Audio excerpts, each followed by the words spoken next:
When my own son forged my name on a legal document to steal my house, I didn't scream. I smiled. Every bruise I'd ever hidden turned into steel that morning. I called the lawyer before sunrise and started writing a new ending for myself. The story's just beginning. I still remember how that air hit me when I stepped into Dr. Cade's office, the kind that bites your skin after walking through Alabama heat. I rubbed my arms, muttering to myself, "These places stay cold enough to keep butter solid." The nurse, a girl half my age, smiled and called, "Ms. Calhoun," not Eunice. Folks my age always get the Miss first, like they're talking to someone on their last chapter. She asked me to take off my shoes, set my purse aside, checked my sugar, and asked if I was still taking my lisinopril. I said yes, steady as ever. I still drive, pay my own bills, and remember every birthday in this family. Nobody needs to manage me. Inside, though, I'd felt something off for weeks. People watching me like I was a misplaced file. I didn't say that out loud, but it was there, sitting behind my ribs. When Dr. Cade came in, his voice had that syrupy tone folks use when they're about to deliver bad news. He smiled too tight and started asking questions that weren't about my blood pressure. "Do you ever forget where you are? Leave the stove on?" I blinked. "No. Orrin. I label my pills by day, like you showed me, and my cornbread still comes out golden. Thank you kindly." His eyes didn't meet mine. His hands trembled. He said, "Just routine questions." But I'd worked in nursing homes 30 years. I knew the rhythm of a competency screen when I heard it. That wasn't a checkup. That was a report being built. My stomach turned. Somebody had asked him to do this. I sat quiet, answering everything perfectly. But my mind whispered, "Who told you to ask me that?" I didn't confront him. Not yet. In the South, you learn not to fight where you don't own the floor. When he finished, he said, "Blood pressure looks strong. Orientation's good. Independence intact." He wasn't talking to me. He was dictating to someone who wasn't there. I smiled politely, slid my purse off the chair, and that's when he leaned in too close. Orrin Cade had never helped me with my bag before. He slipped something, small, folded, into the side pocket. Barely moving his mouth, he whispered, "Ms. Calhoun." "Don't panic. Read it when you're alone." Then, louder, like a man putting on a show. "You're good to drive. Now keep taking your meds, okay?" The chill in my back had nothing to do with the air conditioner. I walked out slow, nodded to the nurse, kept my chin high. The minute the door shut behind me, I felt my heartbeat in my ears. Outside, the heat wrapped me up like a blanket I didn't ask for. I sat in my car, started the engine, and let the AC roar while my hands trembled against the steering wheel. I hadn't shaken like that since the day they lowered my husband's casket. I looked at my purse, that old leather thing with the broken zipper pull, and reached in. My fingers found the folded scrap. I didn't open it right away. Sometimes knowing breaks you faster than not knowing. I whispered, "Please, Lord, don't let this be what I think it is." But when I unfolded it, the handwriting screamed louder than any voice. "Run away from your son now." I stared so long I forgot to breathe. My phone buzzed against my leg, lighting up with his name, Desmond, my baby boy. His picture smiling like nothing was wrong. The sound filled the car, vibrating through my chest. I didn't answer. I just stared, thinking, what did you do, child? What did you tell him? For the first time in my life, I was scared of my own blood, and that was a fear no doctor could measure. The phone kept buzzing in my lap until I finally picked it up. I made sure my voice came out steady, like I was fine. "Yes, baby, I'm all right. Just finished at Dr. Cades. I didn't mention the note. Not one word. Desmond's voice was sweet, like honey that had been left in the sun too long, too smooth to be real. "Mama, you sounded a little off this morning," he said. "Remember when you lost your keys and they were in your hand?" He chuckled, but it wasn't kind. "You didn't say anything weird to him, did you? He didn't seem worried." Every question felt like a test I didn't agree to take. I told him calm and sharp, "No, Desmond." The man took my pressure and said, "I'm fine." Then I added, "You worried about me or about what he wrote?" He paused long enough for me to know I'd hit the truth. "Good," he said finally. "I'm already at your house. We should talk." When I turned onto my street, I could see his car sitting crooked in my driveway. The porch light glowed even though the sun was still hanging low. I walked up slow, remembering how my husband used to sit out there in the evenings. I opened my own front door, and there Desmond was, sitting at my kitchen table like he'd paid for it, sleeves rolled up, shoulders tense. Not a hello, not a hug. "So what did the doctor say?" he asked. I stayed standing, poured myself some water, and answered. He said I'm independent, oriented, and still running my life. I took a sip before adding, "Why?" He smiled that fake worried smile. "Mama, we just want to make sure you're safe." "We?" I said. "Last I checked, I pay all these bills alone." His eyes flickered toward my purse, and I could almost hear his thoughts racing. He asked, "You didn't tell him anything about confusion, right?" I looked at him long enough to make him shift in his chair. "Boy, the only thing confused around here is your nerve." Then came the papers. He slid a stapled packet across my table like he was offering dessert after a funeral. My name was already printed on every page. "It's standard stuff," he said softly. "Just gives me authority to handle things if you get mixed up. You don't even have to read it, just sign." He pressed the pen into my hand. That's when the room went quiet. I set the pen down gently. "Desmond Kadeem Rourke," I said. "You got a lot of nerve bringing legal documents into my kitchen like you're the head of this house." He tried to laugh. "Mama, don't be dramatic. It's for your protection." I looked straight at him. Protection from who? He didn't answer. The first page said temporary authority.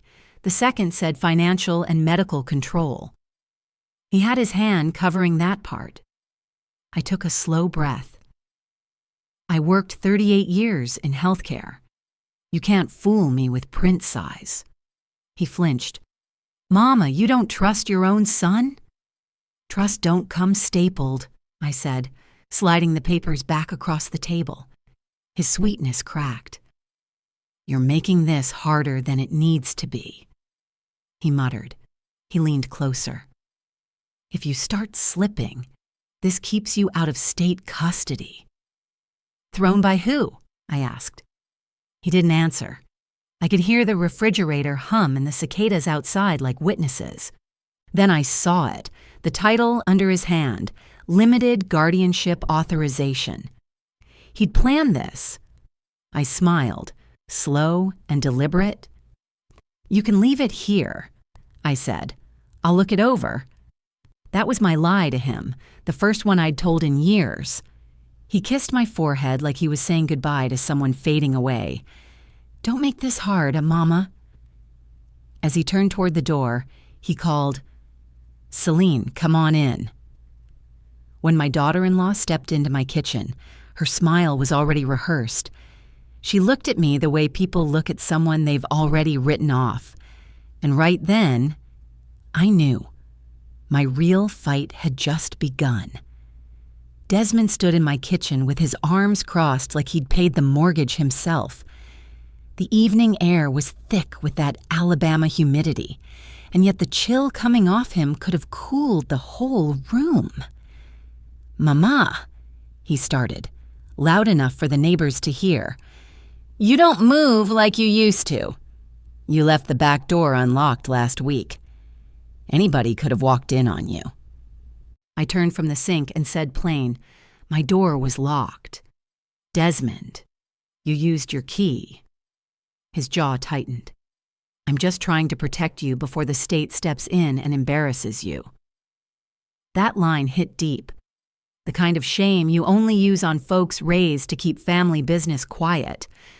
I looked at him long enough to make him blink first. In my head, I thought, this ain't care. This is documentation. Before I could speak again, Celine came in smiling with a box under her arm. "Hey, Mama Eunice, look what we brought. Safety cameras." She said it like she was giving me flowers. "One for the kitchen, one for the hall, one for your bedroom. That way, if you fall, we'll know right away." I stared at that box like it was a snake. "A camera in my bedroom is not safety," I said. "That's surveillance." She laughed, too high and sweet. "Oh, come on, don't make this ugly. We're just trying to help." I took the box, turned it over, and read the label out loud. "Nanny cam, motion detection, two-way audio." Then I looked at her. "You're not watching for a fall. You're watching me." Desmond's voice sharpened. "Mama, you're being paranoid." I smiled without humor. Paranoid is when you imagine it. This here is real hardware. He turned his back to me, pulled out his phone, and made a call on speaker. "Hi, this is Desmond Rourke," he said smoothly. "I'm calling about my mother. She's been leaving the stove on, forgetting to eat, acting confused. I'm scared she might hurt herself." I stood 3 feet away, arms crossed, listening to my own child lie like he was reciting a grocery list. I said, "Why are you lying on me, Desmond?" He waved his hand like I was a toddler interrupting grown-ups. "Mama, please, sit down before you fall." That's when the anger truly found its place in me. Not shouting, but settling deep, the kind that doesn't fade. I thought, right there. That's when you stop being somebody's mama and start being their excuse. I waited for him to hang up before I said, "Calm as church. You don't speak for me. You don't speak about me. You don't sign as me. You do it again. I record you." He laughed. "Record me? Mama, you still text with one finger." I stepped closer. "Try me." Selena sighed loud. See how hostile she is? This is what I've been dealing with." That fake pity tone. I'd heard nurses use it on patients they'd already given up on. I turned away before the rage showed on my face. From the hallway, I heard them whisper. Celine's voice dropped low. "We have to lock this down now. Finley said we won't get market value if she's still on title. Guardianship first." My son's reply came quick. "I'm working on it. Dr. Cade's sending paperwork. Once she's not competent, it's done." The words rolled over me like cold water. My hands shook, not from age, but from realization. I went to my room and sat on the edge of the bed, shoes still on, purse still in my lap. No tear, no yelling, just silence stretching wide. I thought about every shift I'd worked as a nurse, every form I'd seen that stripped a person of choice. I wasn't about to be next. From the hallway came Desmond's voice, low and bitter. "We're not waiting 5 years for her to die. Celine, I'm done struggling." That was the moment my fear died and something stronger took its place. I gripped my phone and hovered my thumb over the record button. If they wanted to make a case, they were about to get one, written, dated, and ready. I sat on the edge of my bed, lights off, shoes still on, phone in my palm. The house felt too quiet to be safe, the kind of quiet that hums before a storm. I wasn't sleeping. I couldn't. People reveal themselves after midnight. I learned that working night shifts at the hospital. The truth comes out when they think you're asleep. I cracked my bedroom door just enough to catch the low rhythm of voices from the kitchen. Desmond and Celine, no shouting, no affection. It was that business tone I'd heard in managers' offices, cold, rehearsed. I wasn't scared like a child hearing thunder. I was scared like a woman realizing her own name was being traded as property. Your body can be tired, but your signature, that's what they come for. Desmond's voice carried through the hall, dull and exhausted. I am not waiting 5 years for her to die. Celine, I'm done living like this. My breath caught, but I didn't move. Celine answered soft, like she was giving advice about paint colors. Then move this faster, guardianship, placement, then sale. Finley already ran comps. Birmingham's hot right now. We're sitting on money. I felt my pulse slow instead of rise. That's when grief turned to something else. They were talking about my death like it was paperwork. My own son. The child I raised with prayers and second jobs. I wanted to cry. But there's a point where tears don't help. They just waste water, Celine said. Once she's placed, we can clear the title. We just need her off paper. Her, not Mama? Not Eunice? Just her? I leaned closer to the crack of the door, memorizing every word. Desmond said, "That's why I keep telling Dr. Cade she's slipping. I just need him to put it in writing." My hands trembled, not from fear, but from insult. They weren't worried about me. They were drafting a sale. Every sentence sounded like nails sealing a coffin. And still, I didn't cry out. I was taking mental notes, dates, phrases, tone. That's the difference between panic and preparation. I moved quietly into the bathroom and turned on the faucet just enough to cover the sound of my whisper. Then I called Dr. Orrin Cade. "Orrin, it's Eunice. I read your note. Tell me straight. What did my son ask you to do?" The pause was heavy enough to crush air. He exhaled. "Miss Calhoun, you need to get somewhere safe tonight. Not tomorrow. Tonight." My heart thudded once, slow and deep. "Tell me the truth," I said. "Don't soften it. I spent 40 years holding dying patients' hands. I can take it." His voice dropped lower.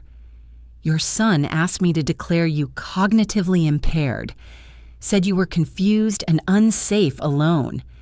He wanted a statement to file for emergency guardianship." I swallowed hard, gripping the phone. "Go on." He hesitated, then whispered. "Tonight, he asked if there's medication to calm you down. He said, 'She just needs to be easier to manage.'" Those were his words. It felt like something inside me turned to glass. I could hear the sound of my own pulse in my ears. I asked, "Is that in writing?" "Yes," he said. "Keep it safe." I told him. Every word. "Don't you lose it." He promised he wouldn't. We hung up, and I just sat there, purse on my knees, staring at the tile. That's when it hit me. I couldn't stay another night in this house. Not with people willing to drug me and sign my life away. I opened my purse and started checking. Driver's license, Medicare card, deed copy, my husband's VA papers, a roll of cash from the coffee can in the pantry. Each item was proof I still existed, that I was still me. I stood up and whispered to myself, steady and certain, "By sunrise, I'll be gone.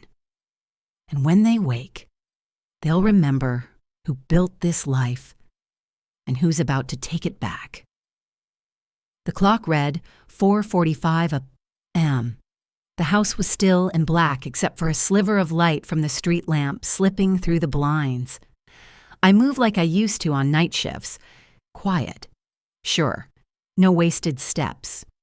Desmond and Celine were down the hall, sleeping like they hadn't plotted my disappearance 6 hours earlier. I opened my dresser drawer and pulled out the envelope taped to the bottom. Inside were my Social Security card and driver's license, the paper proof of existence. Without that, you're just a name someone else can sign away. Next. I reached under the bathroom towels for the freezer bag holding a copy of my deed, the one with my name still on it.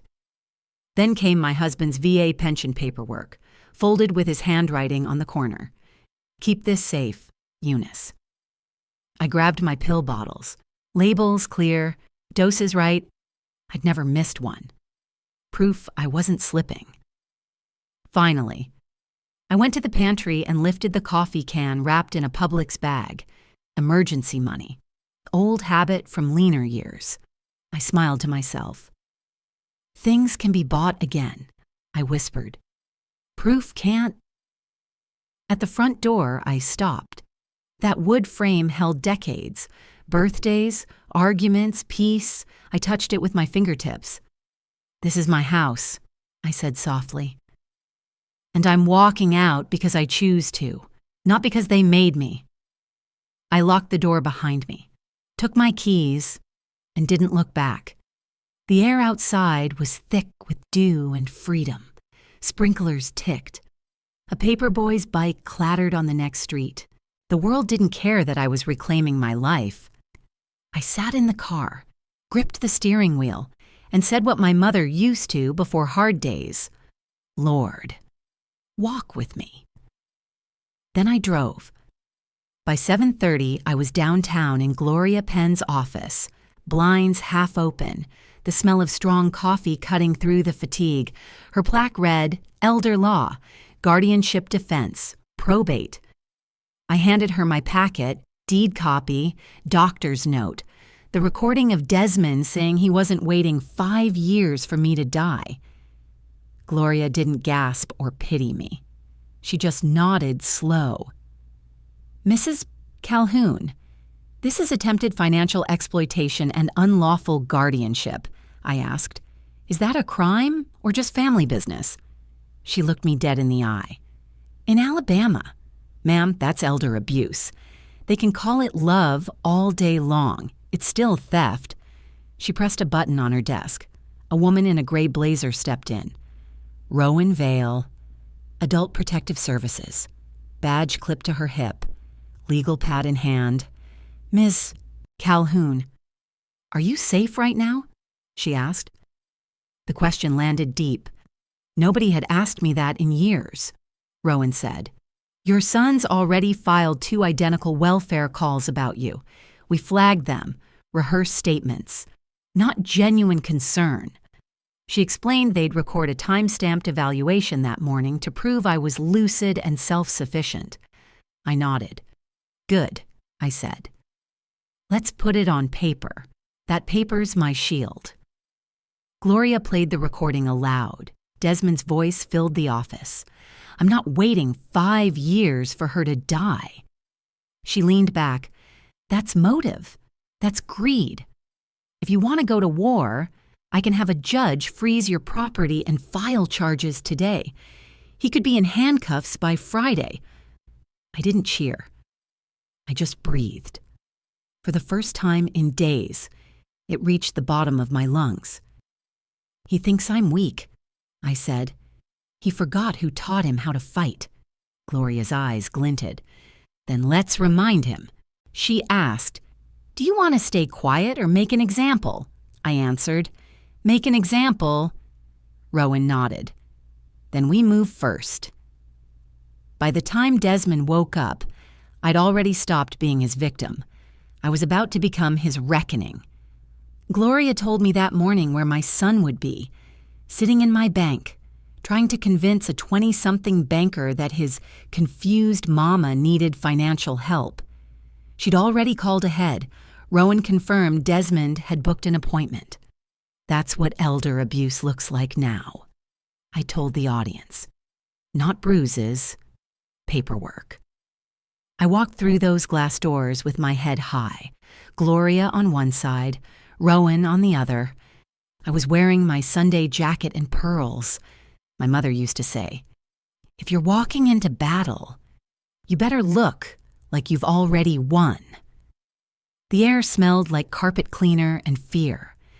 Desmond sat across from a young banker, smiling too hard. When he saw me, that smile cracked.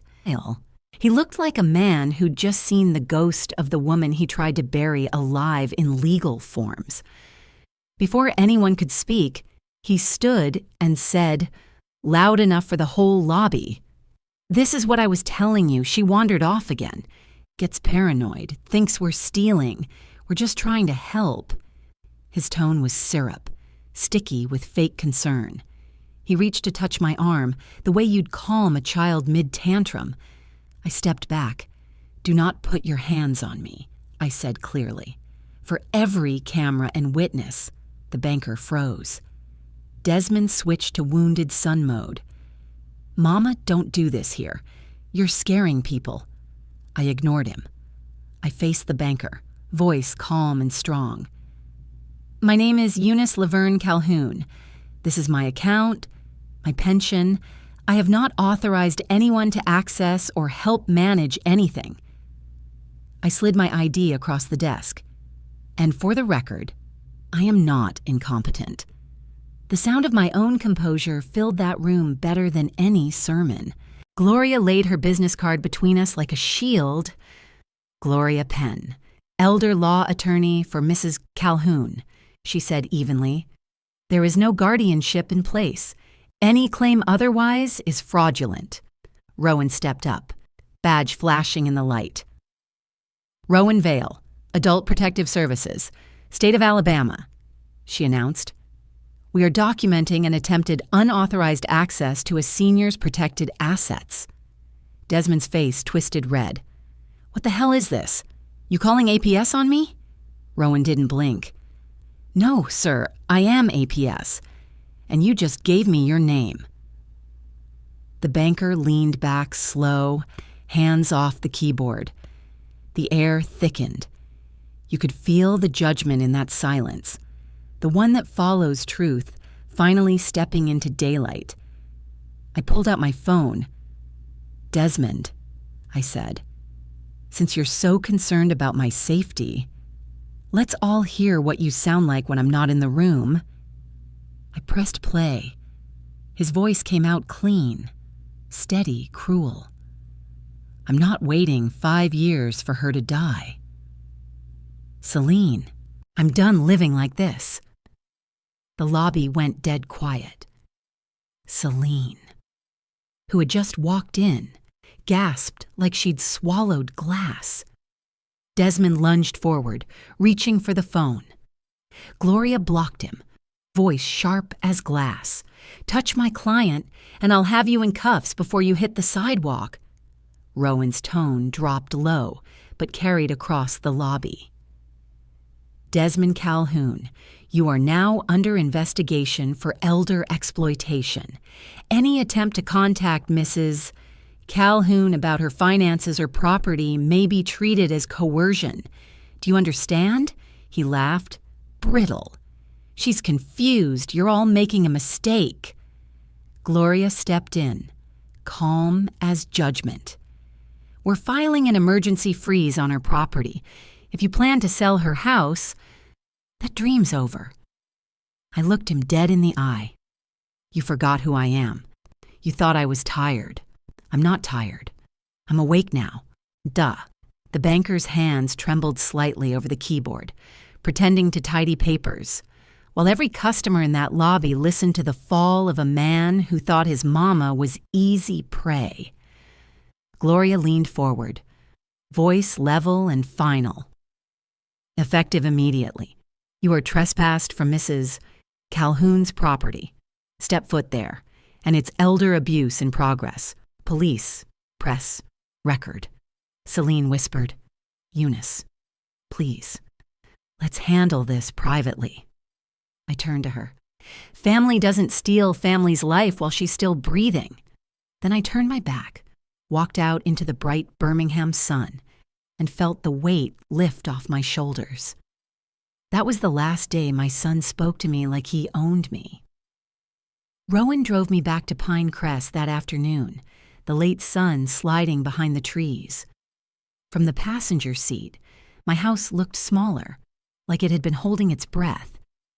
The porch light was still on from the night before, and the garden hose lay uncoiled, half across the steps.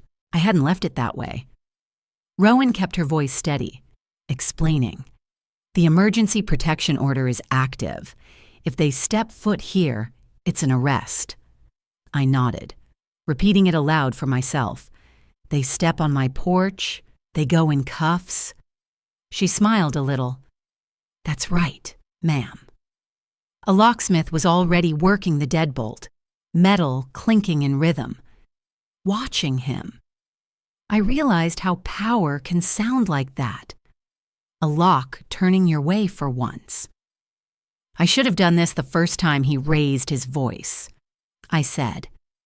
Rowan wrote something on her clipboard but looked at me with real kindness. You're doing it now. That's what matters. We walked through the house together. Every room looked touched, like strangers had breathed my air. Drawers were open, my jewelry box empty, pill bottles out of order. Rowan photographed everything. Documentation, not argument, she reminded me. I whispered, He's my son. I raised him. And now he's in a report. Rowan stopped and said, You gave him life, not license. I felt that line sink deep. I wasn't rescuing him anymore. I was rescuing myself. In the kitchen, Gloria called. They've been served, she said. Protective orders official. They were in a motel off I-65, both of them. I pictured it. Celine pacing. Desmond sweating. Both waiting for a world that would no longer open doors for them. How'd he take it? I asked. Like a man who just found out his mama isn't his ATM. I laughed, bitter and short. Let him tell it at church, I said. God's listening. Gloria chuckled. He said he's going to spin it as you being manipulated. By who? I asked. By peace and common sense? When the call ended, the locksmith tightened the last screw, handed me new keys, and left. The silence that followed was too wide. I made peppermint tea, hands shaking, breath shallow, sitting at my table. I said to the air, This don't even feel like my kitchen. Winning doesn't feel like joy at first. It feels like oxygen after drowning. The phone rang. Avery. My chest tightened. I didn't know if she was calling as my granddaughter or their messenger. Her voice was low, panicked. Grandma, they're losing it. Dad's yelling, Mama's crying. They keep saying you ruined their lives. Are you safe? I asked. Yes, but I'm done. I want to come with you. They said if this goes bad, they'll blame me. Say I stole your jewelry. They already practiced it. I gripped the phone. You are not their shield, Avery. You hear me? You're not their story to sell. She sobbed. I know. Grandma, I'm done lying. Then her tone shifted, fragile but brave. There's more? They used my laptop. They typed some legal paper. Said you'd sign it Saturday with Miss Carla. It says power of attorney. Mama traced your signature off a card. My throat went dry. You saw that? Yes, I took pictures. There's a text. Mama told Dad, once we get it stamped, bank can't tell us no. I didn't yell. I just said, you did right. Now listen carefully. Take your ID, any medicine, and come to me tonight. No arguing, no packing, just move. She hesitated, then whispered, Can I bring my baby? The world paused. I felt both fury and love twist together. You bring that child, I said softly. You and that baby got a home with me. She sent the screenshots. My phone buzzed, my forged name under words giving Desmond full control. They tried to steal my voice with my own handwriting, I murmured. Then I called Gloria. It's Eunice, I said. We're pressing charges. Full. No more family. out the window. The sun dipped behind the oak trees, painting the house gold again. The worst thing a child can do, I told the quiet room, is decide you're worth more gone than alive and draw up paperwork to prove it. The phone felt heavy in my hand, still warm from Avery's call. On the screen glowed my forged signature, my name copied and twisted into a lie. I took a slow breath, dialed Gloria, and said, "This isn't family drama anymore. This is felony fraud, and we move tonight." My voice didn't shake. Gloria answered, "Send me every screenshot. Don't delete a thing. Rowan and I will open charges. Fraud, forgery, elder exploitation." I forwarded everything while she spoke. I made sure she noted that they planned to frame Avery as the thief. They were ready to sacrifice their own child, I said. "I want that written down," Gloria replied. "Understood, Miss Calhoun." She used my name full, not Mama, not sweetheart. Respect restored. I hung up and whispered to myself, they wanted to own me. Now the state owns their case file. By morning, Rowan picked me up again. I wore my blue church jacket and flats, same outfit I wore to Sunday communion, because this too was sacred work. We went first to the APS office, then to the courthouse annex downtown. No fear, just rhythm. I signed a sworn statement. Every attempt they made to medicate me, to call me confused, to fake my authority. I handed over Avery's screenshots. Rowan scanned them one by one, saying, "You just gave us enough to bury them in paperwork." Gloria joined by phone, steady as stone. "Law enforcement's been briefed," she said. "We're moving forward with the notary fraud angle. Avery's a protected witness under your guardianship." I looked straight at Rowan and said for the record, "Desmond Calhoun and Selene Cross have no permission to contact me, enter my home, or act for me in any way." Rowan asked gently, "Do you understand this could end with arrests?" I smiled faintly. "Yes, ma'am, I'll sleep fine." For the first time, I realized how light truth feels when you're done carrying shame. Back home, my phone buzzed again. Desmond. I let it ring 3 times, then hit speaker with Rowan beside me. He came in hot, voice trembling with anger. "Mama, what did you do? APS showed up at my door. You're trying to ruin me? You let strangers tear this family apart?" I said calmly. "No, Desmond. You did that when you treated your mama like a savings account." He snapped. "I quit my job to take care of you." I cut him off. "You were fired for lying. Don't you put your sins in my lap." His tone shifted from anger to threat. "I'll tell everyone you're senile," I replied. "Then tell them how your wife traced my signature. Tell them about the notary you plan to con. Make sure you spell your name right for the police report." Silence. It lasted long enough for the world to tilt back in place. I finished it. "You are barred from my life, legally and otherwise. If you need something, call my lawyer. And son, you don't have her number." Then I hung up. The click felt like reclaiming oxygen.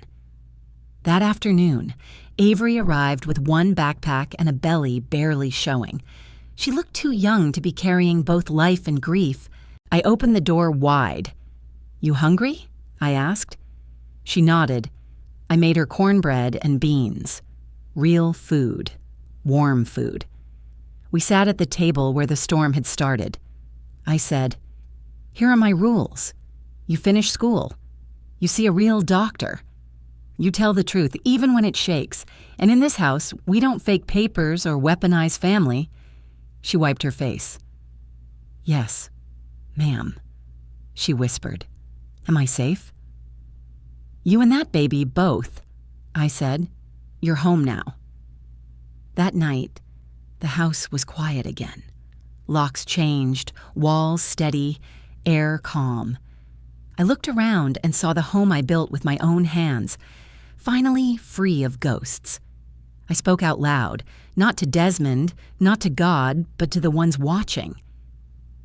"Listen to me," I said. "You are not selfish for protecting what's yours. You are not cruel for calling the law when your own child forgets their raising. Love without respect is just leverage, and I'm nobody's leverage anymore." I leaned back, let the quiet hold me, and smiled.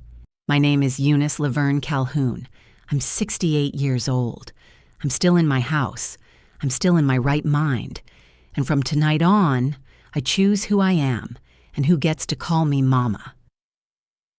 That night, as the cicadas hummed outside my window, my phone lit up once more, a new number, no name. The message read only, "You think it's over?" I stared at it, the tea cooling in my hand. Somewhere deep down, I knew the real reckoning hadn't even begun.